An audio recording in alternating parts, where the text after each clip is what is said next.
வணக்கம். என் உயிரினும் மேலான பாரதிய தமிழ் சொந்தங்களே, உங்களை இந்த காணொலி மூலமாக சந்திப்பதில் மற்றற்ற மகிழ்ச்சி எனக்கு. ஸ்டாலின் ஏதோ அறிக்கை விட்டுருக்காருன்னு நினைக்கிறேன் இல்லையா? கடுமையான ஒரு அறிக்கைலாம் விட்டுருக்காரு அவர். ஆக்சுவலாக அந்த அறிக்கை விடும் போதெல்லாம் முகத்தை காட்ட மாட்டாரு, ஏதோ ஒரு பேப்பரை பார்த்து அப்படியே படிச்சுட்டு போயிடுறாரு, போகிற போக்கில் படிச்சுட்டு போயிடுறாரு. இந்த டாபிக் போகிற முன்னாடி உங்களுக்கு ஒரு சின்ன உதாரணம் சொல்கிறேன். இப்போது என்னோடய வீட்டில் ஏதோ ஒரு பேரில் இருக்கிற ஒரு நபர் வேலை செய்கிறார், வேலைக்காரனாக வேலை செய்கிறார். அந்த நபரோட பேர் ராமசாமின்னு வச்சுக்கோமே. ராமசாமின்றவர் வேலை பார்க்குறார். வேலை பார்க்கும்போது போகிற போக்கில் வீட்டில் இருந்த ஏதோ ஒரு பொருளை திருடிட்டு போயிடுறாரு. நான் உடனே சொல்கிறேன், போலீஸ்கிட்ட போய் சொல்கிறேன், ஐயா இந்த மாதிரி என் வீட்டில் இருக்க ஒரு வெள்ளி டம்ளர் இந்த ராமசாமின்ற நபர் திருடிட்டு போயிட்டாருன்னு சொல்கிறேன். இது அந்த ராமசாமின்ற நபரை நான் திருடன்னு சொல்கிறேன், கரெக்டாக? அதுக்காக ஒட்டுமொத்தமாக இருக்கிற ராமசாமிகளே திருடர்கள் தான் அப்படின்னு நான் சொல்லலை. உங்களுக்கு புரியும்னு நினைக்கிறேன், நான் என்ன சொல்ல வரேன்னு புரியும்னு நினைக்கிறேன். இப்போ நம்ம டாபிக் போவோம். இன்னைக்கு பிரதமர் அவர்கள் பேசியிருப்பது பூரி ஜெகநாதர் ஆலயத்தினுடைய கருவூலத்தினுடைய சாவி அது காணாம போயிருச்சு. யாரோ திட்டம் போட்டு அதை மறைச்சிருக்கிறாங்க.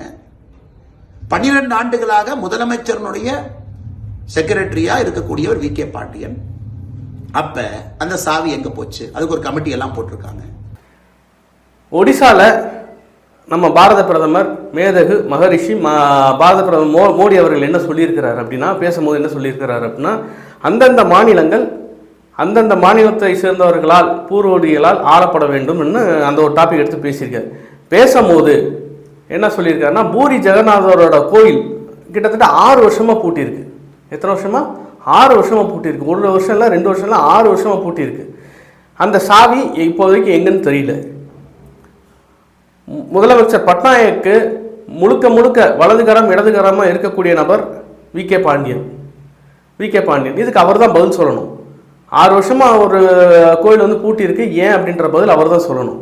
அவரை விமர்சனம் பண்ணுறதுக்காக மேதகு மோடி அவர்கள் என்ன சொல்லியிருக்கிறாங்க அப்படின்னா, ஒரிசாவோட பூரி ஜெகநாதரோட கோயிலோட சாவி, அந்த பொக்கிஷத்தோட சாவி வி.கே. பாண்டியன் கிட்டே இருக்கு.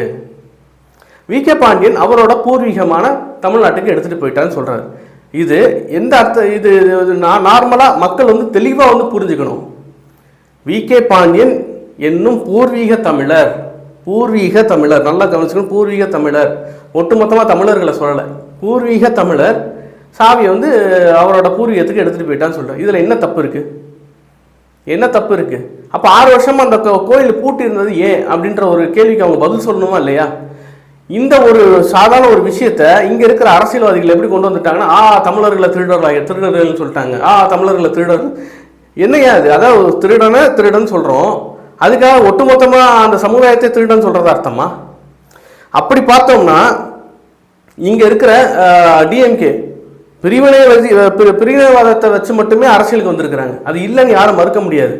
நடுவில் இந்த வடக்கன் தெக்கன் பொருளை பரப்புறாங்கன்னு சொல்லிட்டு நிறைய பேர் கைது பண்ணாங்க. ஆனால் அந்த பொருளை வர்றதுக்கு காரணம் யாரு? நிறைய மினிஸ்டர்ஸ் மேடையில் என்ன பேசுனாங்க? வடக்கனை பார்த்தா பானிபூரின்னு சொல்ல வேண்டியது, பான்பராக் வாயின்னு சொல்ல வேண்டியது, எவ்வளவு முடியுமோ அவங்கள அவ்வளோ தரந்தாழ்ந்து பேச வேண்டியது. அங்கேருந்து இங்கே வேலைக்காக வந்தாங்க அப்படின்னா இந்த பற்றியா தமிழ்நாட்டுக்கு பிச்சை எடுக்க வந்துட்டான்னு சொல்கிறது, இதெல்லாம் தப்பாக தெரியலையா? அப்போ ஒட்டுமொத்த வடக்கன்களும் இவங்களை என்ன செய்யறது? வடக்கனோ தெக்கனோ இந்தியன் என்பதில் உறுதியாக இருக்கணுமா இல்லையா? இந்தியன்றதுல என்றைக்குமே உறுதியாக இருந்தது கிடையாது. இவங்க மினிஸ்டர் ஏவா வேலு ஸ்டேஜில் பேசியிருக்காரு, இந்தியான்னு ஒரு நாடு இருந்ததா எனக்கு தெரியவே இல்லையே, அந்த ஒரு உணர்வு எனக்கு வரவே இல்லைன்னு ஒரு ஸ்டேஜில் பேசுகிறார். அவரு மினிஸ்டர், ஏவா வேலுன்றது மினிஸ்டர், சும்மா குப்பனோ கிடையாது. ஒரு மினிஸ்டர் இந்த வாதத்தை சொல்றாரு. இது பிரிவினைவாதம் இல்லையா? இவங்க கண்டனம் தெரிவிக்கிறாங்க அப்படின்னா இவங்களுக்கு அந்த உரிமை யார் கொடுத்தது? கண்டனம் தெரிவிக்கிறதுக்கு உரிமை யார் கொடுத்தது? ஒட்டுமொத்த பிரிவினையின் மொத்த உருவமே இவங்க தானே. எல்லா மொழியும் கத்துக்கோங்க அப்படின்னா இவங்க என்ன சொல்லுவாங்க? இந்திய திணிக்கிறான்னு. அப்போ ஆங்கிலத்தை திணிச்சாங்களா? அதெல்லாம் திணிப்பு கிடையாது. இவங்க நம்ம ஒரு ஸ்டேட்மெண்ட் சொன்னோம்னா அதை மக்கள் கிட்ட கொண்டு செலுத்தும் போது வேற ஸ்டேட்மெண்ட்டை கொண்டு செலுத்துறது. இவங்க மனசில் என்ன நினைக்கிறாங்க, இவங்க மனசில் என்ன வக்கரம், என்ன ஒரு கேவலமான புத்தி இருக்கோ அதை மக்கள்கிட்ட கொண்டு போய் சேர்த்துறது. இதைத்தான் இவங்க காலங்காலமாக பண்ணிட்டு இருக்காங்க. இவங்களுக்கு மேதகு மகரிஷி மோடி அவர்களை கேள்வி கேட்பதற்கு எந்த விதமான தார்மீக உரிமையும் இல்லை. இதை நான் தெளிவாகவே சொல்றேன். நன்றி, வணக்கம்.